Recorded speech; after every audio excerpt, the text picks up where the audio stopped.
hati kita menjauh daripada Tuhan, kita binasa, yang mengundur diri dan binasa. Tiada hidup yang kekal. Tetapi orang-orang yang percaya akan beroleh hidup. Sekarang saya baca Ibrani, iman adalah dasar. Tadi kuncinya adalah bagaimana kita menepati kehendak dan rencana Tuhan. Kita hidup oleh iman. Jadi kita perlu tahu apakah itu iman. Iman adalah dasar dari segala sesuatu yang kita harapkan dan bukti dari segala sesuatu yang kita lihat, yang kita tidak lihat. Segala sesuatu yang tidak kita lihat. Ini iman.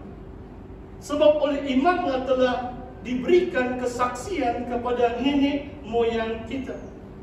Karena iman kita mengerti bahwa alam semesta telah dijadikan oleh firman Allah, sehingga apa yang kita lihat telah terjadi daripada yang tidak dapat kita lihat. Ibrani, surat Ibrani pasal 11, saya baca ayat 4. Karena iman, Habel telah mempersembahkan kepada Allah korban yang lebih baik daripada korban Kain.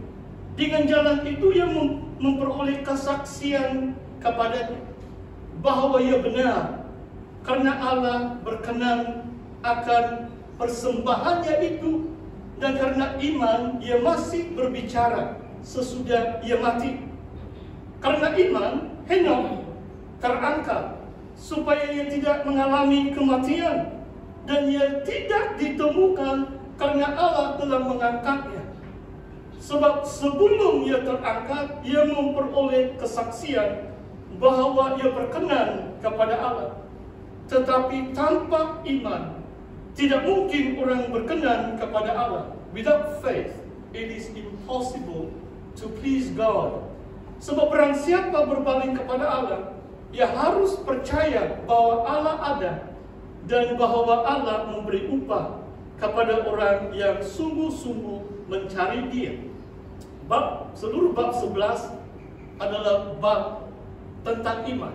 Kalau saudara mau belajar soal iman, merupakan kunci kehidupan orang Kristen. So kita hidup bukan karena apa yang kita lihat, tapi oleh iman. Orang benar itu hidup oleh iman. Jadi saudara, saya mau kalau boleh tayangkan tuh slide dulu.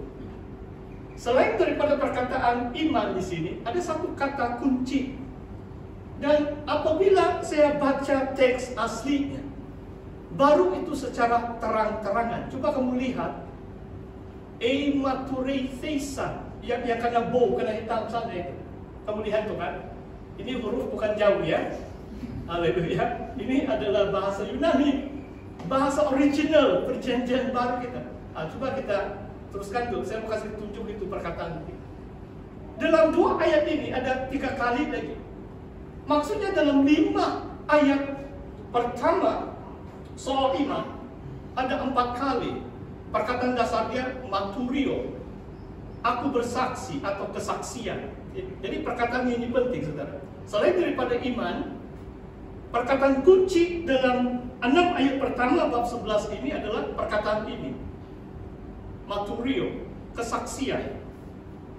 Yang pertama di sini adalah yang oleh iman telah diberikan kesaksian kepada nenek moyang kita. Sekarang kita boleh kembali kepada teks bahasa Indonesia, sebab mungkin jarang ataupun tidak begitu ramai kita dapat membaca ini. Ya, coba kita lihat ini. Ayat yang kedua. Saya mau terangkan tentang ini kesaksian. Apakah maksudnya oleh iman telah diberikan kesaksian kepada di sini nenek moyang? Mungkin kembali kepada yang Yunani kalau boleh. Presbyteroi, perkataan yang kita terjemah sebagai penetua-penetua. Ayat yang kedua tadi, sebelum ini. Ya, saya mau kasih tutorial dulu kamu bahasa Yunani supaya senang sedikit kamu belajar sini. Yang perkataan di sini, ematurethesan hoi presbyteroi.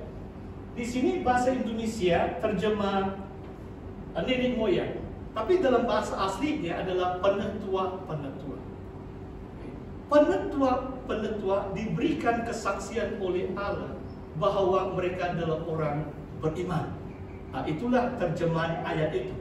Sebab dalam suratan Ibrani nanti sampai bab 13 dikatakan bahwa engkau teladanilah hidup iman pemimpin-pemimpin. Maksudnya pemimpin gereja harus orang yang beriman.